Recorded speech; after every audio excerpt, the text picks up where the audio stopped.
Alléluia, Alléluia, Alléluia. Mes brebis écoutent ma voix, dit le Seigneur.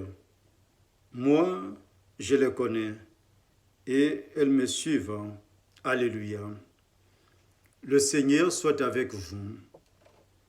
Évangile de Jésus-Christ selon saint Luc.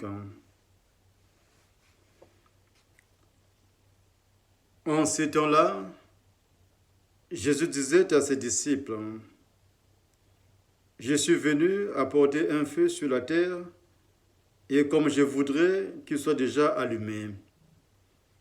Je dois recevoir un baptême, et quelle angoisse est la mienne jusqu'à ce qu'il soit accompli.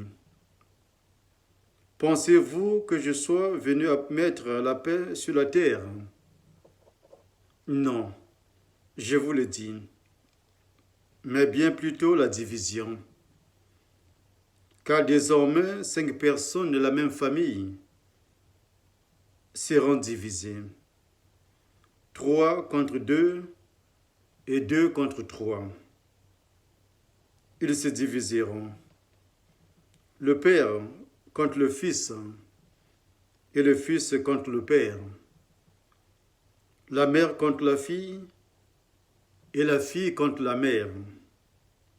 La belle-mère contre la belle-fille et la belle-fille contre la belle-mère. Acclamons la parole de Dieu. Nous célébrons le 20e dimanche C. Dans la première lecture, nous constatons que l'attitude du prophète Jérémie dérangeait les gens de son entourage au village. Et aussi, le roi se sentait dérangé par son appel à des comportements plus justes et plus dignes. Tous se sont ligués contre lui au point de le jeter dans une citerne pleine de boue.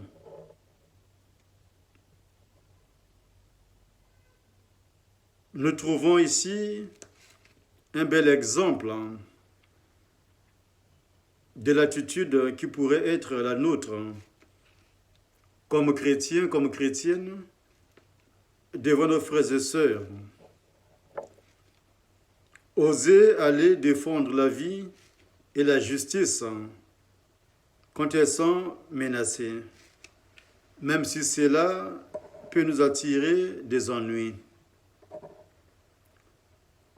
Dans la deuxième lecture, l'auteur de la lettre aux Hébreux nous encourage en nous invitant à penser à tous les témoins qui sont autour de nous, en ayant un regard fixé sur celui qui est l'auteur de la foi et qui l'amène à son accomplissement, notre Seigneur Jésus-Christ.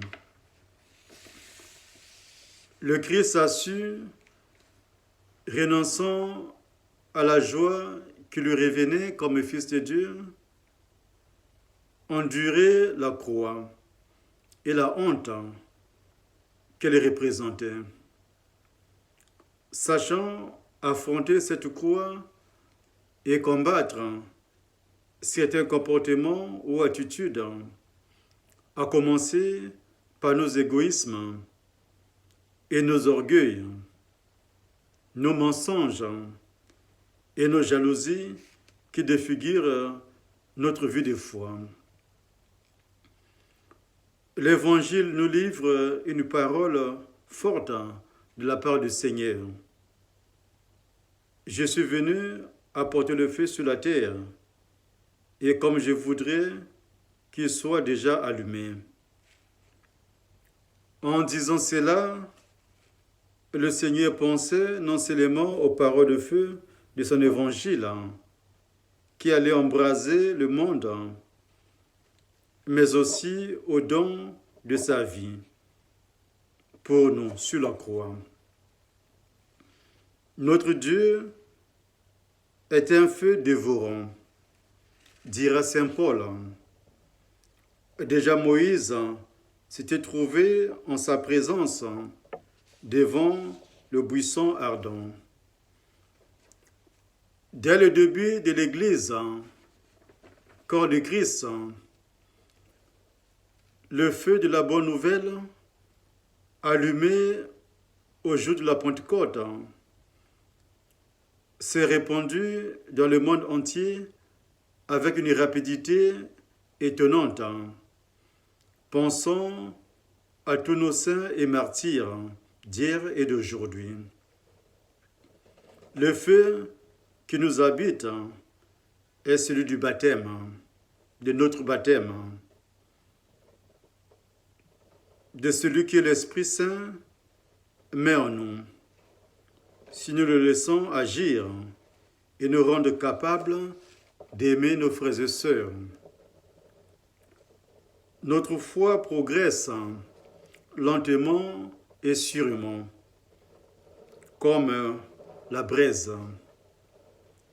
Laissons l'Esprit Saint comme un vent, comme un coup de vent, réveiller en nous le feu de notre baptême et faire de nous des disciples par notre témoignage de vie. Demandons au Seigneur de nous bénir et qui nous accompagne jour après jour dans notre témoignage de vie. Au nom du Père et du Fils et du Saint-Esprit.